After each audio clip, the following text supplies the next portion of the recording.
একটা কথা বলি, আজকের দিনে ভালোবাসা খুঁজে পাওয়া যতটা কঠিন তার থেকেও কঠিন সে ভালোবাসাকে ধরে রাখা। অতএব ভালোবাসা এমন হওয়া উচিত যেখানে প্রয়োজন শেষ হয়ে গেল সম্পর্ক শেষ হয়ে যায় না, যেখানে অনলাইন দেখে বিচার করা হয় না, বরং কেমন আছো এই প্রশ্নটাই বেশি গুরুত্বপূর্ণ হয়। ভালোবাসা মানে প্রতিদিন শতবার ভালোবাসি বলা নয়, একবার বলেও সারা জীবন সেটা প্রমাণ করে যাও। যেমন ভুল হইলে ক্ষমা চাওয়ার সাহস থাকে, আর ক্ষমা করার মতো বড় মনও থাকে। সত্যিকারের ভালোবাসা কখনো অহংকারে হেরে যায় না, কারণ সেখানে জেতার চেয়ে সম্পর্কটাকে বাঁচিয়ে রাখাই বড়। যে মানুষটা তোমার খারাপ সময়েও তোমার পাশে দাঁড়িয়ে থাকে, সেই তোমার সবচেয়ে আপন মানুষ। দূরত্ব, সময় কিংবা ব্যস্ততা কোনোটাই সত্যিকারের ভালোবাসাকে শেষ করে পারে না। ভালোবাসা মানে শুধু একসঙ্গে ছবি তোলা নয়, বরং একসঙ্গে ভবিষ্যতের স্বপ্ন দেখা, যেখানে একজনের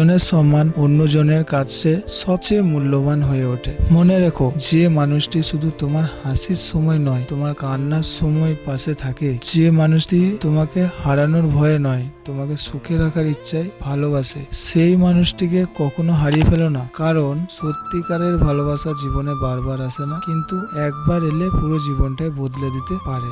ধন্যবাদ।